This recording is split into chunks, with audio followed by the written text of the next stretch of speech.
मेरे प्यारे देशवासियों, नमस्कार।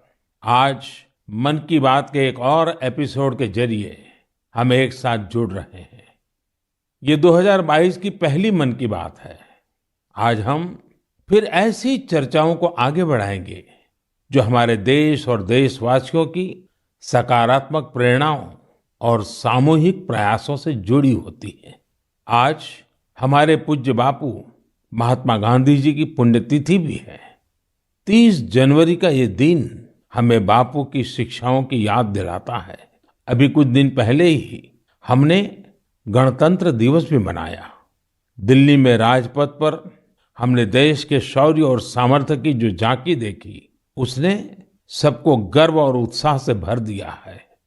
एक परिवर्तन जो आपने देखा होगा, अब गणतंत्र दिवस समारोह 23 जनवरी यानी नेताजी सुभाष चंद्र बोस की जन्म जयंती से शुरू होगा और 30 जनवरी तक यानी गांधी जी की पुण्यतिथि तक चलेगा। इंडिया गेट पर नेताजी की डिजिटल प्रतिमा भी स्थापित की गई है। इस बात का जिस प्रकार से देश ने स्वागत किया, देश के हर कोने से आनंद की जो लहर उठी, हर देशवासी ने जिस प्रकार की भावनाएं प्रकट की, उसे हम कभी भूल नहीं सकते हैं। साथियों, आजादी के अमृत महोत्सव में देश इन प्रयासों के जरिए अपने राष्ट्रीय प्रतीकों को पुनर्प्रतिष्ठित कर रहा है। हमने देखा कि इंडिया गेट के समीप अमर जवान ज्योति और पास में ही नेशनल वॉर मेमोरियल पर प्रज्वलित ज्योति को एक किया गया। इस भावुक अवसर पर कितने ही देशवासियों और शहीद परिवारों की आंखों में आंसू थे। नेशनल वॉर मेमोरियल में आजादी के बाद से शहीद हुए देश के सभी जाबाजों के नाम अंकित किए गए हैं। मुझे सेना के कुछ पूर्व जवानों ने पत्र लिखकर कहा है कि शहीदों की स्मृति के सामने प्रज्वलित हो रही अमर जवान ज्योति शहीदों की अमरता का प्रतीक है। सच में अमर जवान ज्योति की ही तरह हमारे शहीद, उनकी प्रेरणा और उनके योगदान भी अमर है। मैं आप सभी से कहूंगा, जब भी अवसर मिले नेशनल वॉर मेमोरियल जरूर जाएं। अपने परिवार और बच्चों को भी जरूर ले जाएं। यहाँ आपको एक अलग ऊर्जा और प्रेरणा का अनुभव होगा। साथियों, अमृत महोत्सव के इन आयोजनों के बीच देश में कई महत्वपूर्ण राष्ट्रीय पुरस्कार भी दिए गए। एक है प्रधानमंत्री राष्ट्रीय बाल पुरस्कार।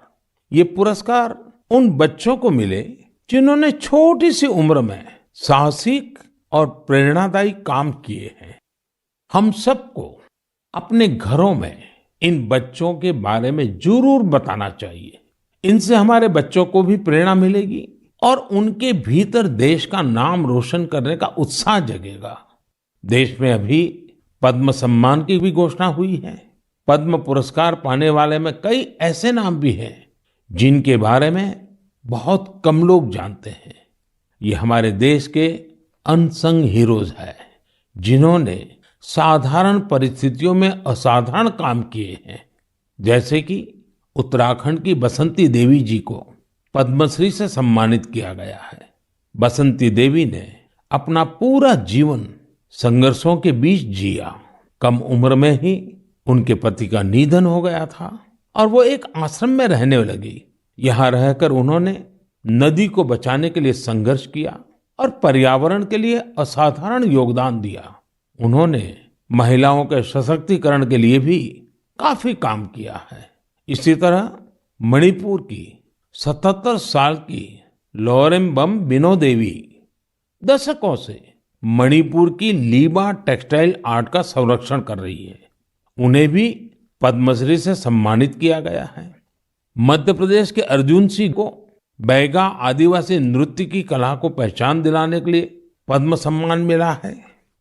पद्म सम्मान पाने वाले एक और व्यक्ति हैं श्रीमान अमाई महालिंगा नाइक। एक किसान है और कर्नाटका के रहने वाले हैं। इन्हें कुछ लोग टनल मैन भी कहते हैं। उन्होंने खेती में ऐसे ऐसे इनोवेशन किए हैं जिन्हें देखकर कोई भी हैरान रह जाए। इनके प्रयासों का बहुत बड़ा लाभ छोटे किसानों को हो रहा है। ऐसे और भी कई अनसंग हीरोज हैं जिन्हें देश ने उनके योगदान के लिए सम्मानित किया है। आप जरूर इनके बारे में जानने की कोशिश करिए। इनसे हमें जीवन में बहुत कुछ सीखने को मिलेगा।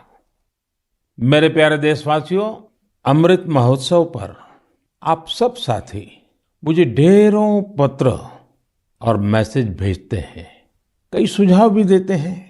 इसी श्रृंखला में कुछ ऐसा हुआ है जो मेरे लिए अविस्मरणीय है। मुझे 1 करोड़ से ज्यादा बच्चों ने अपने मन की बात पोस्टकार्ड के जरिए लिखकर भेजी है। ये 1 करोड़ पोस्टकार्ड देश के अलग अलग हिस्सों से आए हैं, विदेश से भी आए हैं। समय निकालकर इनमें से काफी पोस्टकार्ड को मैंने पढ़ने का प्रयास किया है। इन पोस्टकार्ड्स में इस बात के दर्शन होते हैं कि देश के भविष्य के लिए हमारी नई पीढ़ी की सोच कितनी व्यापक और कितनी बड़ी है। मैंने मन की बात के श्रोताओं के लिए कुछ पोस्टकार्ड छांटे हैं जिन्हें मैं आपसे शेयर करना चाहता हूं। जैसे यह एक असम के गुवाहाटी से रिद्धिमा स्वर्गियारी का पोस्टकार्ड है। रिद्धिमा क्लास 7th की स्टूडेंट है और उन्होंने लिखा है कि वो आजादी के 100वें साल में एक ऐसा भारत देखना चाहती हैं जो दुनिया का सबसे स्वच्छ देश हो, आतंकवाद से पूरी तरह से मुक्त हो, 100% साक्षर देशों में शामिल हो, जीरो एक्सीडेंट कंट्री हो और सस्टेनेबल तकनीक से फूड सिक्योरिटी में सक्षम हो। रिद्धिमा, हमारी बेटियां जो सोचती हैं, जो सपने देश के लिए देखती हैं, वो तो पूरे होते ही हैं जब सबके प्रयास जुड़ेंगे। आपकी युवा पीढ़ी इसे लक्ष्य बनाकर काम करेगी तो आप भारत को जैसा बनाना चाहती हैं वैसे जरूर होगा। एक पोस्टकार्ड मुझे उत्तर प्रदेश के प्रयागराज की नव्या वर्मा का भी मिला है। नव्या ने लिखा है कि उनका सपना 2047 में ऐसे भारत का है जहां सभी को सम्मानपूर्ण जीवन मिले, जहां किसान समृद्ध हो और भ्रष्टाचार न हो। नव्या, देश के लिए आपका सपना बहुत सराहनीय है। इस दिशा में देश तेजी से आगे भी बढ़ रहा है। आपने भ्रष्टाचार मुक्त भारत की बात की। भ्रष्टाचार तो दीमक की तरह देश को खोखला करता है। उससे मुक्ति के लिए 2047 का इंतजार क्यों? ये काम हम सभी देशवासियों को, आज की युवा पीढ़ी को मिलकर करना है, जल्द से जल्द करना है। और इसके लिए बहुत जरूरी है कि हम अपने कर्तव्यों को प्राथमिकता दें। जहां कर्तव्य निभाने का एहसास होता है, कर्तव्य सर्वोपरि होता है, वहां भ्रष्टाचार फटक भी नहीं सकता। साथियों, एक और पोस्टकार्ड मेरे सामने है चेन्नई से मोहम्मद इब्राहिम का। इब्राहिम 2047 में भारत को रक्षा के क्षेत्र में एक बड़ी ताकत के रूप में देखना चाहते हैं। वो चाहते हैं कि चंद्रमा पर भारत का अपना रिसर्च बेस हो और मंगल पर भारत मानव आबादी को बसाने का काम शुरू करे। साथ ही इब्राहिम पृथ्वी को भी प्रदूषण से मुक्त करने में भारत की बड़ी भूमिका देखते हैं। इब्राहिम, जिस देश के पास आप जैसे नौजवान हो, उसके लिए कुछ भी असंभव नहीं है। साथियों, मेरे सामने एक और पत्र है मध्य प्रदेश के रायसेन में सरस्वती विद्या मंदिर में क्लास 10 की छात्रा भावना का। सबसे पहले तो मैं भावना को कहूंगा कि आपने जिस तरह अपने पोस्टकार्ड को तिरंगे से सजाया है वो मुझे बहुत अच्छा लगा। भावना ने क्रांतिकारी शिरीष कुमार के बारे में लिखा है। साथियों, मुझे गोवा से लॉरेंशियो परेरा का पोस्टकार्ड भी मिला है। ये क्लास 12 की स्टूडेंट है। इनके पत्र का भी विषय है आजादी के अनसंग हीरोज। मैं इसका हिंदी भावार्थ आपको बता रहा हूं। इन्होंने लिखा है, भिकाजी कामा भारतीय स्वतंत्रता संग्राम में शामिल रही सबसे बहादुर महिलाओं में से एक थी। उन्होंने बेटियों को सशक्त करने के लिए देश विदेश में बहुत से अभियान चलाए, अनेक प्रदर्शनियां लगाई। निश्चित तौर पर भिकाजी कामा स्वाधीनता आंदोलन की सबसे जाबाज महिलाओं में से एक थी। 1907 में उन्होंने जर्मनी में तिरंगा फहराया था। इस तिरंगे को डिजाइन करने में जिस व्यक्ति ने उनका साथ दिया था वो थे श्री श्यामजी कृष्ण वर्मा। श्री श्यामजी कृष्ण वर्मा जी का निधन 1930 में जेनेवा में हुआ था। उनकी अंतिम इच्छा थी कि भारत की आजादी के बाद उनकी अस्थियां भारत लाई जाए। वैसे तो 1947 में आजादी के दूसरे ही दिन उनकी अस्थियां भारत वापस लानी चाहिए थी, लेकिन ये काम नहीं हुआ। शायद परमात्मा की इच्छा होगी ये काम मैं करूं, और इस काम का सौभाग्य भी मुझे ही मिला। जब मैं गुजरात का मुख्यमंत्री था तो वर्ष 2003 में उनकी अस्थियां भारत लाई गई थी। श्यामजी कृष्ण वर्मा जी की स्मृति में उनके जन्म स्थान कच्छ के मांडवी में एक स्मारक का निर्माण भी हुआ है। साथियों, भारत की आजादी के अमृत महोत्सव का उत्साह केवल हमारे देश में ही नहीं है। मुझे भारत के मित्र देश क्रोएशिया से भी 75 पोस्टकार्ड मिले हैं। क्रोएशिया के जाग्रेब में school of applied arts and design के स्टूडेंट्स, उन्होंने ये 75 कार्ड्स भारत के लोगों के लिए भेजे हैं और अमृत महोत्सव की बधाई दी है। मैं आप सभी देशवासियों की तरफ से क्रोएशिया और वहां के लोगों को धन्यवाद देता हूं। मेरे प्यारे देशवासियों, भारत शिक्षा और ज्ञान की तपोभूमि रहा है। हमने शिक्षा को किताबी ज्ञान तक ही सीमित नहीं रखा, बल्कि इसे जीवन के एक समग्र अनुभव के तौर पर देखा है। हमारे देश की महान विभूतियों का भी शिक्षा से गहरा नाता रहा है। पंडित मदन मोहन मालवीय जी ने जहां बनारस हिंदू विश्वविद्यालय की स्थापना की, वहीं महात्मा गांधी ने गुजरात विद्यापीठ के निर्माण में अहम भूमिका निभाई। गुजरात के आणंद में एक बहुत ही प्यारी जगह है वल्लभ विद्यानगर। सरदार पटेल के आग्रह पर उनके 2 सहयोगियों भाई काका और भीखा भाई ने वहां युवाओं के लिए शिक्षा केंद्रों की स्थापना की। इसी तरह पश्चिम बंगाल में गुरुदेव रविंद्रनाथ टैगोर ने शांति निकेतन की स्थापना की। महाराजा गायकवाड़ भी शिक्षा के प्रबल समर्थकों में से एक थे। उन्होंने कई शिक्षण संस्थानों का निर्माण करवाया और डॉक्टर अंबेडकर और श्री अरविंदो समेत अनेक विभूतियों को उच्च शिक्षा के लिए प्रेरित किया। ऐसे ही महानुभावों की सूची में एक नाम राजा महेंद्र प्रताप सिंह जी का भी है। राजा महेंद्र प्रताप सिंह जी ने एक टेक्निकल स्कूल की स्थापना के लिए अपना घर ही सौंप दिया था। उन्होंने अलीगढ़ और मथुरा में शिक्षा केंद्रों के निर्माण के लिए खूब आर्थिक मदद की। कुछ समय पहले मुझे अलीगढ़ में उनके नाम पर एक यूनिवर्सिटी की आधारशिला रखने का भी सौभाग्य प्राप्त हुआ। मुझे खुशी है कि शिक्षा के प्रकाश को जन जन तक पहुंचाने की वही जीवंत भावना भारत में आज भी कायम है।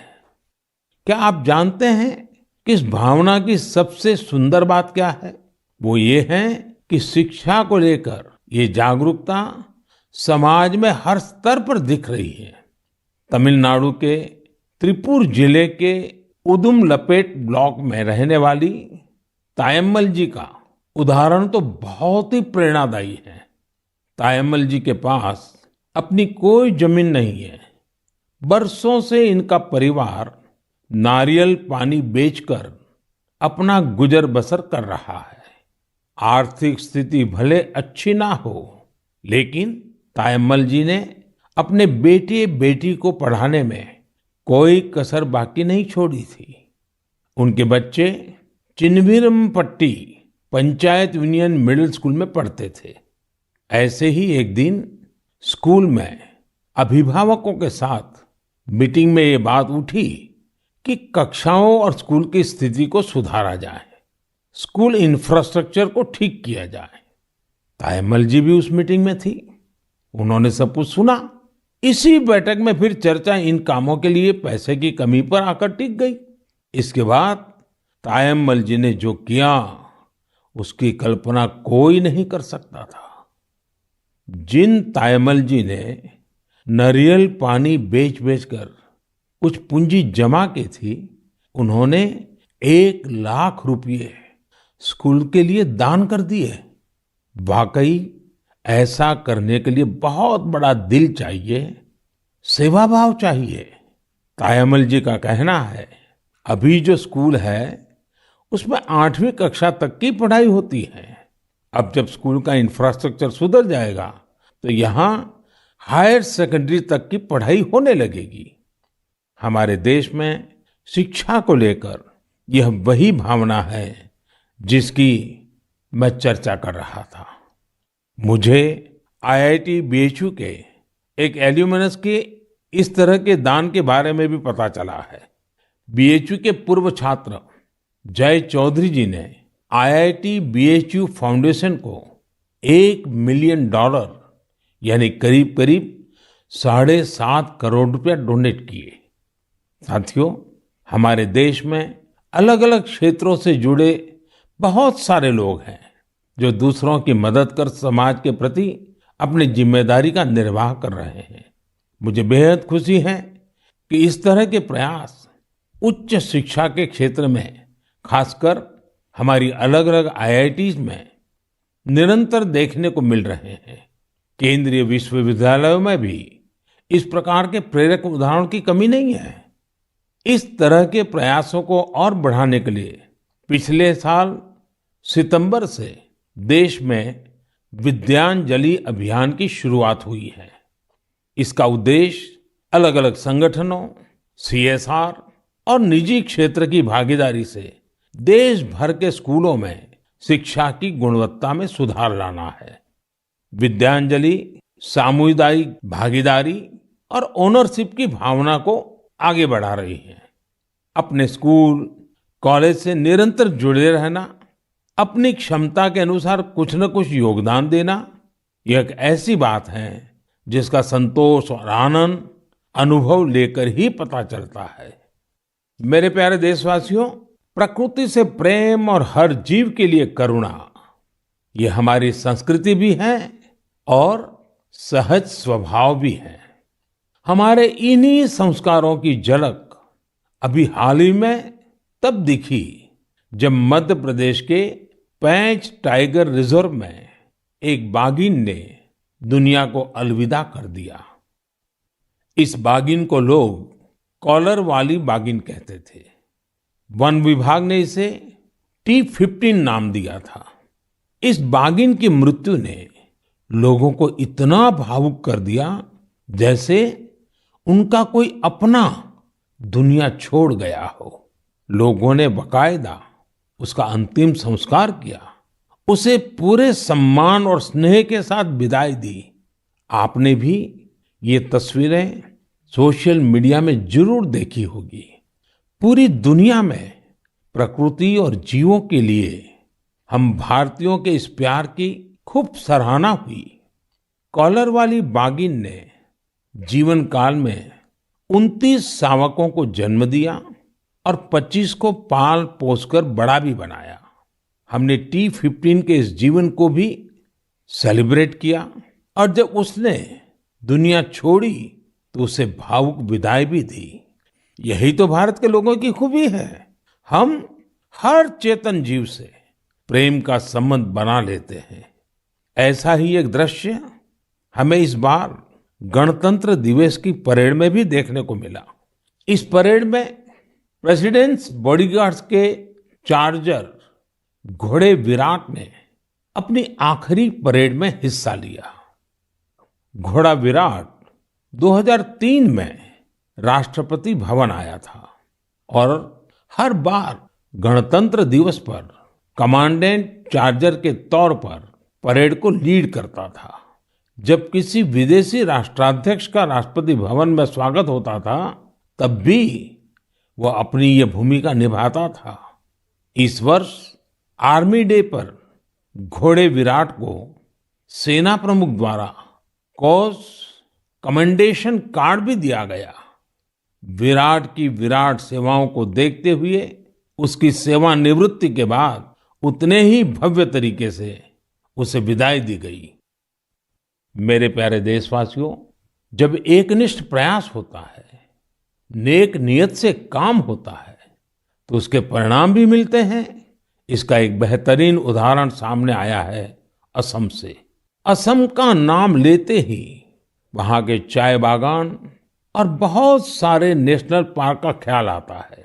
साथ ही एक सींग वाले गैंडे यानी वन हॉर्न्ड राइनो की तस्वीर भी हमारे मन में उभरती है। आप सभी जानते हैं कि एक सींग वाला गैंडा हमेशा से असमिया संस्कृति का हिस्सा रहा है। भारत रत्न भूपेन हजारिका जी का ये गीत हर एक कान में गूंजता होगा। কাজিৰঙাৰ চিৰ সেউজ পৰিৱেশ হস্তি ব্যাঘ্ৰ ৰেপাৰ এক খড়গৰ গড় পৃথিৱীয়ে চাই পক্ষীৰ সুদিয়া প্ৰকাশ মোৰ কাজিৰঙা নহয় যে বন্য। साथियों, इस गीत का जो अर्थ है वो बहुत सुसंगत है। इस गीत में कहा गया है, काजीरंगा का हरा भरा परिवेश, हाथी और बाघ का निवास, एक सींग वाले गैंडे को पृथ्वी देखे, पक्षियों का मधुर कलरव सुने। असम की विश्व प्रसिद्ध हथकरघा पर बुनी गई मूंगा और एरी की पोशाकों में भी गैंडों की आकृति दिखाई देती है। असम की संस्कृति में जिस गैंडे की इतनी बड़ी महिमा है, उसे भी संकटों का सामना करना पड़ता था। वर्ष 2013 में 37 और 2014 में 32 गैंडों को तस्करों ने मार डाला था। इस चुनौती से निपटने के लिए पिछले 7 वर्षों में असम सरकार के विशेष प्रयासों से गैंडों के शिकार के खिलाफ एक बहुत बड़ा अभियान चलाया गया। पिछले 22 सितंबर को वर्ल्ड राइनो डे के मौके पर तस्करों से जब्त किए गए 2400 से ज्यादा सींगों को जला दिया गया था। यह तस्करों के लिए एक सख्त संदेश था। ऐसे ही प्रयासों का नतीजा है कि अब असम में गैंडों के शिकार में लगातार कमी आ रही है। जहां 2013 में 37 गैंडे मारे गए थे, वहीं 2020 में 2 और 2021 में सिर्फ 1 गैंडे के शिकार का मामला सामने आया है। मैं गैंडों को बचाने के लिए असम के लोगों के संकल्प की सराहना करता हूं। साथियों, भारतीय संस्कृति के विविध रंगों और आध्यात्मिक शक्ति ने हमेशा से दुनिया भर के लोगों को अपनी ओर खींचा है। अगर मैं आपसे कहूं कि भारतीय संस्कृति अमेरिका, कनाडा, दुबई, सिंगापुर, पश्चिमी यूरोप और जापान में बहुत ही लोकप्रिय है, तो ये बात आपको बहुत सामान्य लगेगी, आपको कोई हैरानी नहीं होगी। लेकिन अगर ये कहूं कि भारतीय संस्कृति का लैटिन अमेरिका और साउथ अमेरिका में भी बड़ा आकर्षण है, तो आप एक बार जरूर सोच में पड़ जाएंगे। मैक्सिको में खादी को बढ़ावा देने की बात हो या फिर ब्राजील में भारतीय परंपराओं को लोकप्रिय बनाने का प्रयास, मन की बात में हम इन विषयों पर पहले चर्चा कर चुके हैं। आज मैं आपको अर्जेंटीना में फहरा रहे भारतीय संस्कृति के परचम के बारे में बताऊंगा।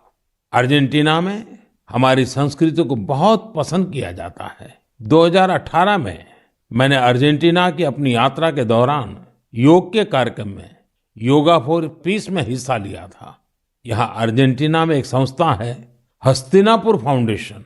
आपको सुनकर के आश्चर्य होता है ना, कहाँ अर्जेंटीना और वहां भी हस्तिनापुर फाउंडेशन।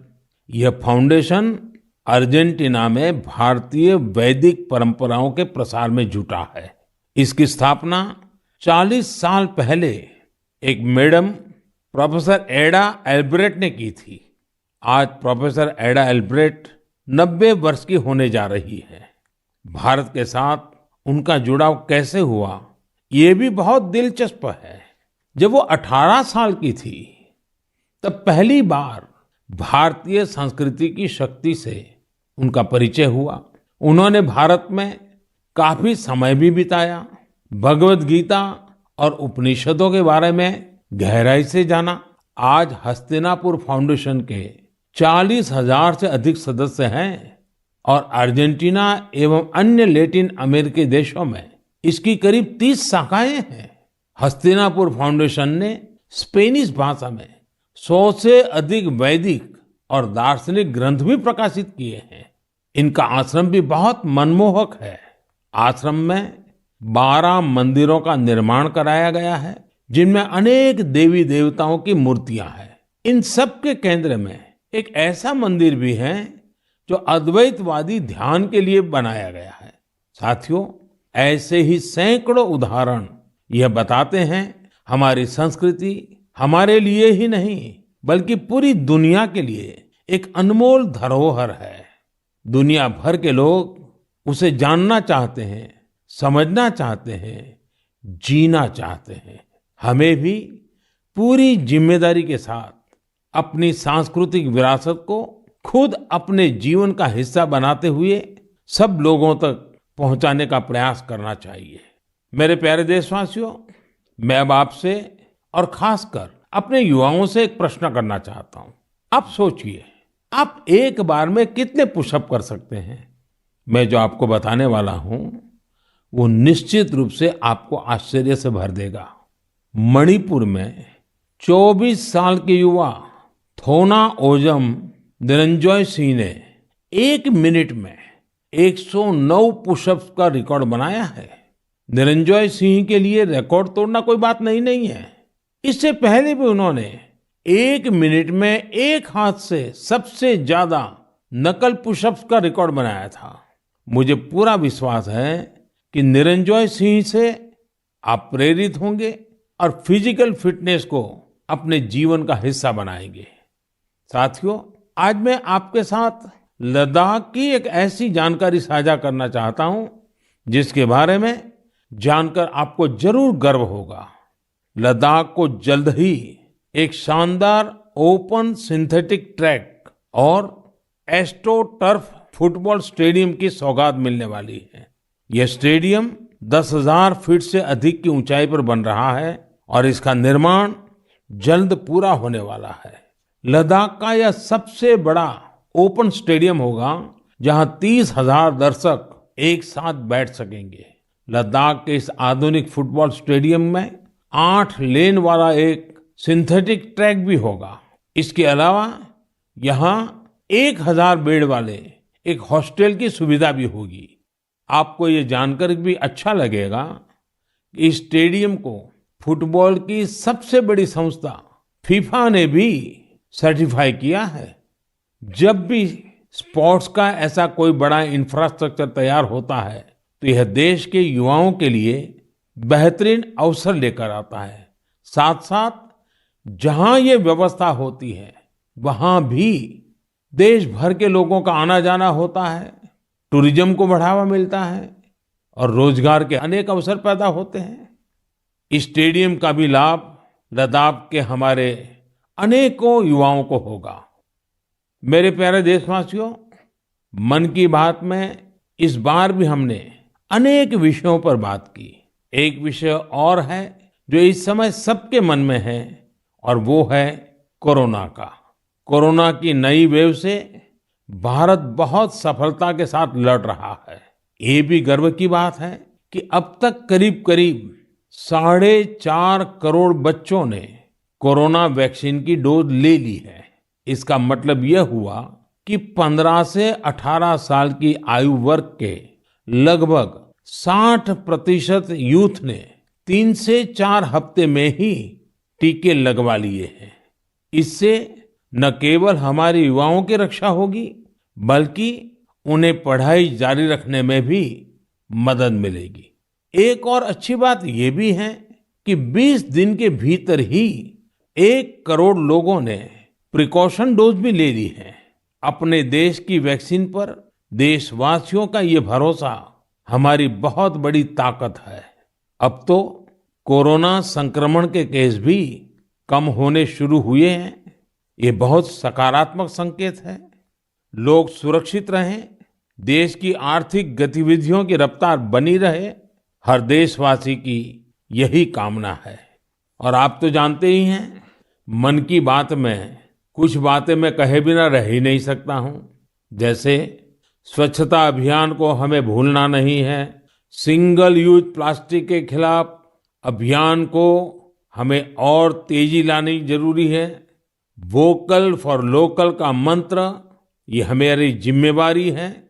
हमें आत्मनिर्भर भारत अभियान के लिए जी जान से जुटे रहना है। हम सबके प्रयास से ही देश विकास की नई ऊंचाइयों पर पहुंचेगा। इसी कामना के साथ मैं आपसे विदा लेता हूं। बहुत बहुत धन्यवाद।